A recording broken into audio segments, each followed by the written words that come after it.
Sabe o que a lei brasileira de verdade considera uma empresa? A resposta pode ser bem diferente do que a gente imagina. Olha, com base na aula do professor Felipe Moraes, do INBMEC, a gente vai mergulhar nos conceitos que são a base do direito empresarial e que regem a economia do nosso país. Vamos começar? Pois é, essa pergunta parece super simples, né? Mas a resposta que a lei dá é bem mais específica. No nosso dia a dia, quando a gente fala empresa, a gente logo pensa num prédio ou numa loja, num lugar físico, certo? Só que para o direito empresarial, a história é outra. Antes de conhecer quem são os jogadores, a gente precisa entender o campo de jogo. Afinal, o que é esse tal de direito empresarial? Do que ele cuida, o que ele regula? É por aqui que a gente começa a entender tudo. Olha só essa definição do Marcelo Barbosa Sacramone, que é uma referência gigante na área. Aqui a gente já tem uma pista muito importante. O foco da lei não é na pessoa, não é no lugar, o pulo do gato está na atividade econômica. Guarda essa ideia porque ela é a chave para todo o resto. Ok, vamos decifrar isso aí parte por parte. Primeiro, é direito privado, ou seja, está tratando das relações entre particulares, beleza? Segundo, ele regula uma atividade que é profissional. Isso quer dizer que ela é feita com frequência, com o objetivo de lucrar. E, por último, o objetivo de tudo isso é o quê? Colocar produtos e serviços para circular no mercado. É, basicamente, a lei organizando a dinâmica da economia. Mas, nem sempre foi assim, viu?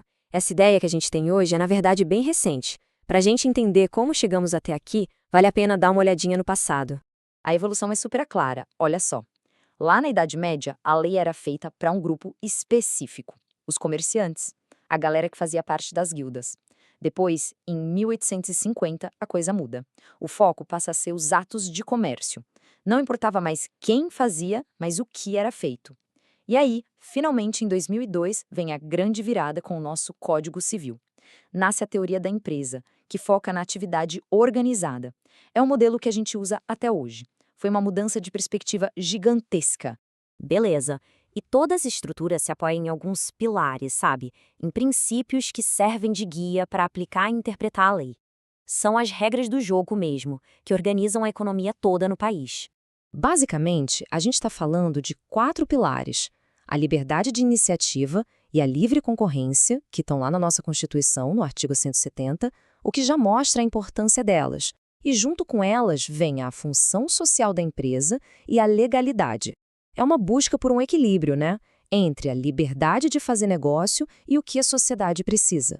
Vamos dar um zoom aqui na livre concorrência, que é super importante. A ideia principal é deixar que as empresas disputem o mercado entre si. Em tese, isso cria um movimento muito positivo. As empresas inovam e quem consome acaba se beneficiando com produtos melhores e preços mais justos. E na prática, o que acontece? A competição acaba forçando todo mundo a ser mais eficiente. É como a citação explica: para conseguir mais clientes e, claro, lucrar mais, o empresário tem que se virar para oferecer algo melhor ou mais barato. No final das contas, todo mundo ganha com essa dinâmica. Ok, a gente já entendeu a atividade, a história, os princípios, mas agora fica a pergunta: quem é o protagonista dessa história toda? Quem é que a lei considera a pessoa que, de fato, move essa engrenagem?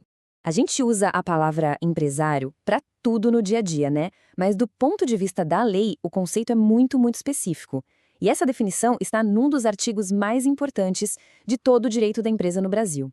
E a resposta está aqui, ó. Artigo 966 do Código Civil. Repara como esse artigo amarra tudo que a gente conversou até agora: exercício profissional, a atividade econômica organizada e o foco na produção ou circulação de bens ou de serviços. Essa definição é a base de tudo. Então chegamos num ponto que é crucial e que muita gente confunde. É super importante não misturar as coisas. Vamos lá. Empresa, para a lei, é a atividade, é o fazer. Empresário é o sujeito, a pessoa física ou jurídica que exerce essa atividade. E o estabelecimento é a coisa, o conjunto de bens que essa pessoa usa para fazer a atividade acontecer, tipo as máquinas, a marca, o ponto comercial. Então lembrem, atividade, sujeito e coisa. Ter isso claro muda tudo.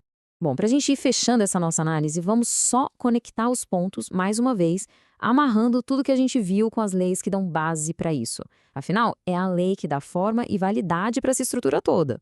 Se for para guardar duas coisas super importantes dessa nossa conversa, que sejam estes dois artigos. O artigo 966 do Código Civil, que define quem é empresário, e o 170 da Constituição, que dá as regras do jogo da economia. Juntos, eles são o alicerce de todo o direito empresarial moderno no Brasil. E para a gente terminar, fica aqui uma provocação para pensar. Pensa comigo. Aplicando essa definição do artigo 966, um influenciador digital com milhões de seguidores, que monetiza seu conteúdo de forma profissional, organizada, circulando serviços de publicidade, ele se encaixa no conceito legal de empresário?